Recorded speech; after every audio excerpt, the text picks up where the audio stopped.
our research project is over interventions for children with post-traumatic stress disorder. I'm Sam. This is Madison, Brynne, and Danielle. We're going to start by giving a brief background on trauma, provide an overview of adverse childhood experiences, and then define post-traumatic stress disorder. So trauma is defined as a singular or cumulative experience that results in adverse effects on functioning and mental, physical, emotional, or spiritual well-being. Every year, millions of children and adolescents in the United States are exposed to traumatic events in their lives. More than 2/3 of youth are exposed to at least one significant traumatic event, and more than 1/3 reported being exposed to multiple traumatic events by the age of 16 years old in the United States. Trauma produces a response to a distressing or disturbing event that overwhelms the child's ability to cope, causes feelings of helplessness, diminishes their sense of self and ability to feel a full range of emotions and experiences. It produces lifelong effects on the physical, behavioral, and emotional health of children. Childhood trauma can be attributed to experiences of childhood adversities. Adverse childhood experiences are potentially traumatic events that occur in children between the ages of 0 and 17 years old who have experienced violence, abuse, neglect, or other types of trauma. There are 3 overarching categories of ACEs, which include abuse, neglect, and household dysfunction. About 45% of children in the United States have experienced at least one ACE, and 1 in 10 children nationally have experienced 3 or more adverse childhood experiences. ACEs in children cause stress reactions and negative outcomes, especially if they experience more than one traumatic event, which could potentially lead to the development of post-traumatic stress disorder. Post-traumatic stress disorder is defined as an anxiety disorder that can develop following exposure to a traumatic event. There are 3 core symptoms of post-traumatic stress disorder, which include re-experiencing a traumatic event, emotional numbing, or avoidance of reminders to the traumatic event, and physiological hyperarousal. The probability of a child in the United States developing PTSD ranges from 8 to 24%, depending on the type of trauma exposure. Exposure to potential traumatic events can lead to the development of chronic stress. We will now discuss the neurobiology of children and how PTSD may affect them. Okay, so neurobiological dysfunction starts at the autonomic nervous system level. Hyperarousal of the sympathetic nervous system is often a result of PTSD due to an influx of epinephrine and its link to the limbic system. The limbic system modulates fear and emotions before signals are sent to the frontal lobe for higher processing. Increased levels of epinephrine can have a negative impact on memory and attention. In addition, cortisol levels are often heightened in individuals with PTSD. Because cortisol is the body's primary stress hormone, heightened levels put the body in a constant fight or flight state, which can cause nightmares, night terrors, and decrease overall immunity. Chronic stress and the hormonal changes that I briefly spoke on can alter brain structures by decreasing the amount of neurons in the brain and by decreasing neural connectivity between brain structures. Major brain structures that are influenced are the corpus callosum, cerebrum, hippocampus, and amygdala. So I'll start with the corpus callosum, which is responsible for cortical communication between the 2 hemispheres of the brain. Abnormalities include smaller corpus callosum regions in children that present with PTSD, and resulting dysfunction includes decreased communication between the 2 hemispheres, which can affect response inhibition, which increases symptoms of hyperarousal, flashbacks, and intrusive thoughts.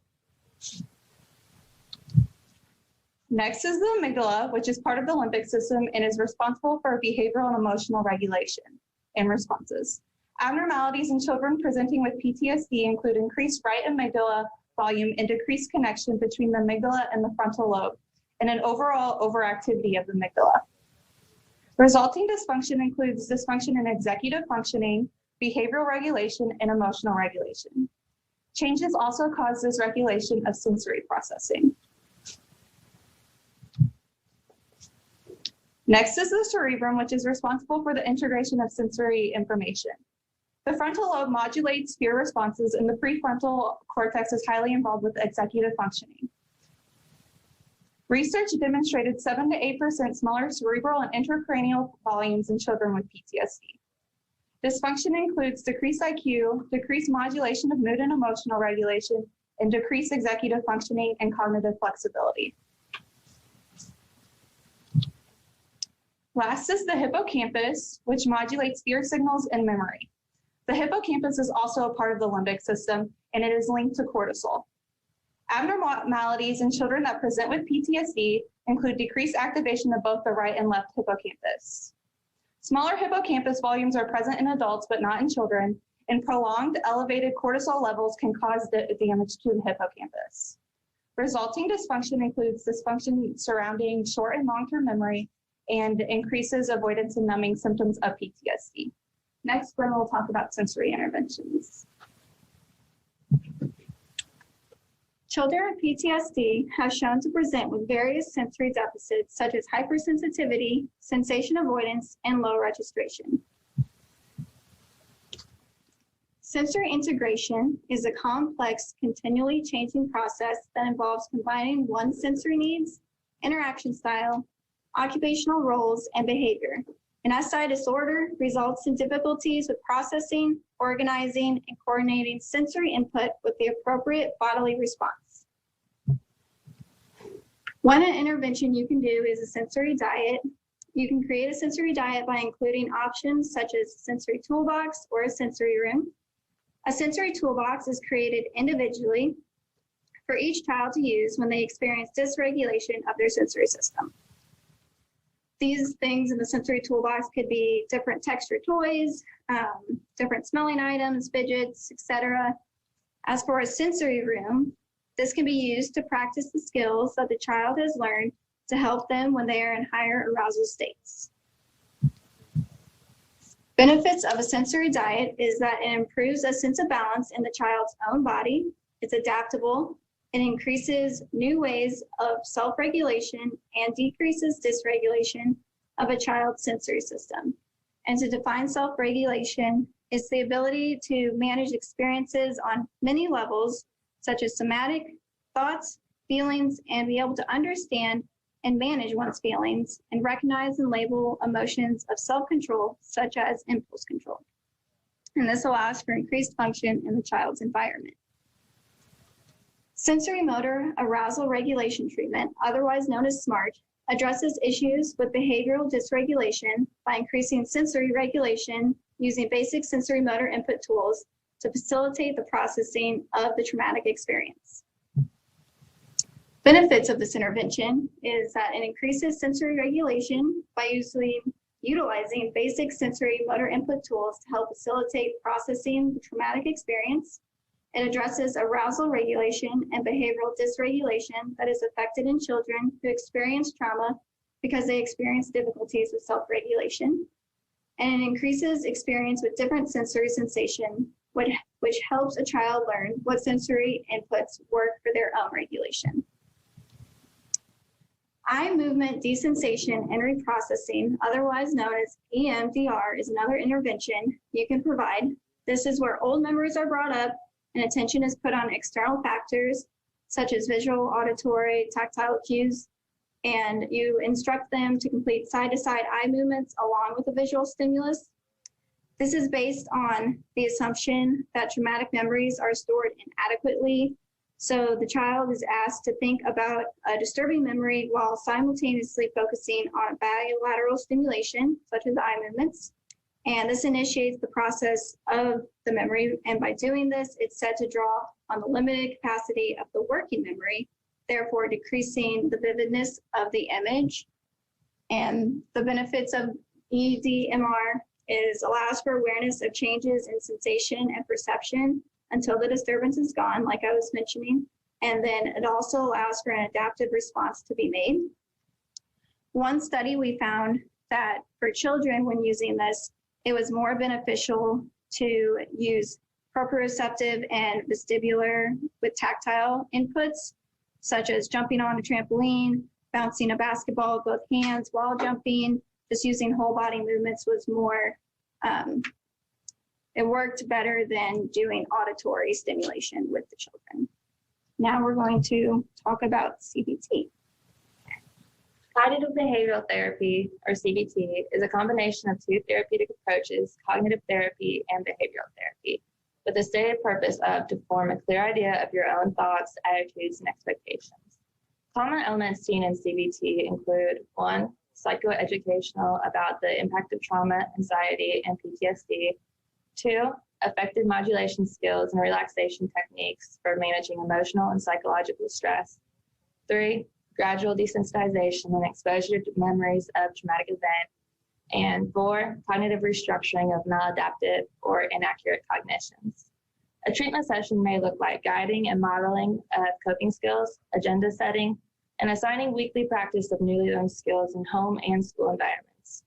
This places emphasis on use of assessment measures to allow for intervention planning, continuous implementation of feedback, and developmental progression of mastered skills. Trauma-focused cognitive behavioral therapy, or TF-CBT, is a collaborative parent-child intervention developed by Conan, Manarino, and Deblinger that utilizes cognitive behavioral principles and exposure techniques to treat depression, behavioral problems, and PTSD in children. The goal is to provide structured intervention in which the child and their parent or caregivers engage in education about trauma and work together to develop strategies for reducing stress and to control feelings and thoughts associated with the traumatic event. This provides structured opportunities for children to process their trauma event and gain coping skills when faced with stimuli that triggers traumatic memories. TF-CBT includes general psychosocial educational material with recommendations for adapting treatment for children who have experienced sexual abuse, interpersonal violence, physical abuse, or natural disasters. It also aims to facilitate feelings of safety and comfort for the child in everyday life and includes a focus on adapting social skills. High levels of evidence have been observed in research on the effectiveness of TF-CBT as an intervention to decrease symptoms of PTSD in children.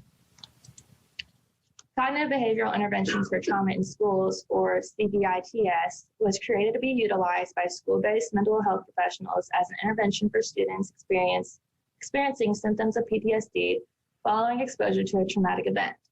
CBITS focuses on providing skills necessary for decreasing stress and anxiety, collaborating between student and group facilitator, combining group and individual sessions, and includes sessions with parents and teachers. This toolkit is unique in that any school employees can use this intervention to help children with PTSD, providing more access to children needing care. A study focused on providing CBITS for Latino children with health disparities resulted in decreased symptoms of trauma and depression related to exposure of a traumatic event. This type of intervention is valuable when considering methods for decreasing rates of PTSD in children and solving issues of lack of access to mental health care for children in areas of low socioeconomic status. And this concludes our presentation. Questions?